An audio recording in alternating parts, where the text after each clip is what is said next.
What's up, everybody? Ducks and Download back to talk about one of the most amazing Sith Lords that ever influenced the Dark Empire, an ideal Sith, and a true Imperial loyalist. Who else to talk about but Darth Marr? Born in 3702 BBY, died in 3636 BBY. A human from the Sith Empire, trained very strong in the Sith warrior tactics and Sith alchemy and Sith magics, member of the Dark Council, and leader of all spheres of military after some time. Later to have control over the entire Sith military.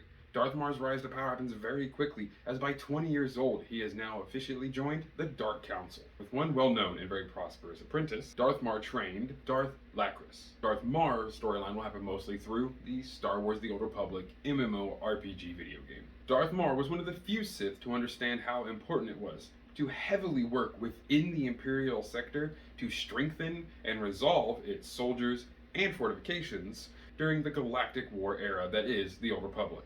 And unlike almost any other Sith Lord, or especially Force-imbued Dark Lord before him, Darth Marr cared far more about the Empire as a whole than even himself, realizing that if the Empire could rise to grandeur, he would only be taken up with it. But his heart was not controlled by greed, and his mind was not controlled by ego. Darth Marr was an exemplary Sith who understood that strengthening those underneath him, but allowing no lenience in faultiness or lack of ability to complete one's tasks, Darth Marr was happy to give opportunities to his subordinates to strengthen themselves and grow. Of course, like any Sith, he was not about to allow weakness, and failure would result, of course, in death. But still, unlike many of his Sith Lord counterparts, Darth Marr had the ability to think beyond himself and again bring his sense of ferocity, tacticalness, and overall power to strengthen the Empire as a whole and not just his own agenda. His doing this made him fewer enemies than many of his other Sith Lord friends, and this allowed him to of course keep his seat on the Dark Council and live through most of the Galactic War. Marr purposely distanced himself from all of the Sith political games, thinking them to be an absolute waste of his time, instead training his mind and body and continuing to be the best leader and ultimate Sith he could be. He would gain his ultimate power of the military after Darth Barris and Darth Decimus. These Sith would both be taken out through the means that simply all Sith do, and this would result in Marr having complete control over the entire Sith military. Darth Marr did not only sport a mask that could send chills down your spine with his complete lack of emotion, but his heavy armor was also very good at resisting any lightsaber blow that might be able to eke its way past the saber itself that belonged to Tulak Horde. That's right, Darth Marr wields the blade of Tulak Horde after finding it in an ancient Sith temple. After the events of the Galactic War, Marr is even the head of all other incursions from the Imperial side of things. From the Hutt Cartel, to Valkorian's War, to the rise of the Revanites, all of these things Marr himself purposely makes sure to see out. With the Hutt Cartel, he refuses to allow the Hutts to re-amass their old empire and take down the weakened Sith after the Galactic War. Following that and the rise of the Revanites, Darth Marr, knowing that he cannot allow Vitiate to be resummoned by the ghost of Darkside Revan, has to make his actions and work with the Republic, working with Sithari Shan.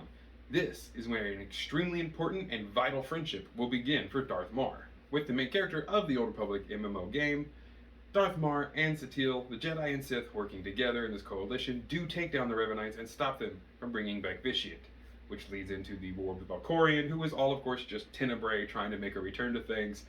Play the game, trust me, it's worth it, or watch the cinematics, it's a great time. But Marr has been at the head of all of this, even helping you kill the immortal Emperor Tenebrae himself. But all of that coming after he gives his own life to try and hold off and defeat Valkorian on his flagship, but of course he does not succeed. But towards the end of the Tenebrae storyline, Marr, after being killed, actually comes back, and somehow has made a connection with Sithari Shan so powerful, he is able to return as a Force ghost. Sithari Shan helping him through the Force reconnect and find balance. Now this is where Darth Marr becomes the ultimate Sith. Truly, his chains are broken and he is free. Working with Sithari Shan, Darth Marr realizes that only diving into the depths of the dark side, it is corruption and cancer, and it will destroy the individual. Even Sithari Shan understands, though, the dogma of the Jedi had run its course to a degree and needed to be altered, or shall we say, restructured. Harmony, among all else, still can be the chaos that breaks the chains that bind you. Sithari Shan and Marr work together to realize that both sides of the Force are necessary for that balance to truly exist.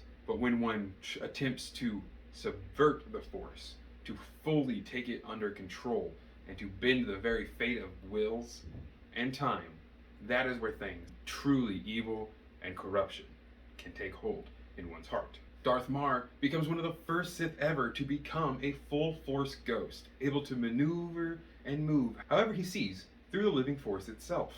This is an amazing skill and allows him to really teach the commander of the Odessan Alliance how to be the ultimate Force user themselves.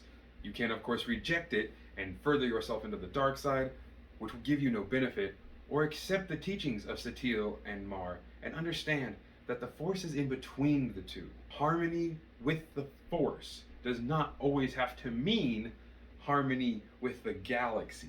The Force is destruction as it is life. And that alone makes Darth Marr one of the most amazing Sith Lords to ever live and grace the Star Wars galaxy.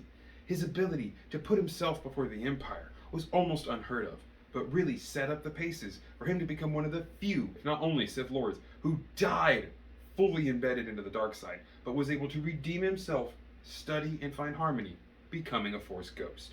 This could set precedent for so many others, much like Anakin, and makes Darth Marr my absolute favorite Sith now. So guys, let me know who you want me to cover next. I got a few ideas, and I definitely got to do Sithari now that I've talked about her counterpart, Darth Marr. Make sure to like, comment, share, and subscribe, and those comments down below, tell me your 2 favorite duos, or at least your favorite Old Republic character. Have an amazing rest of your day, and may the Force serve you well.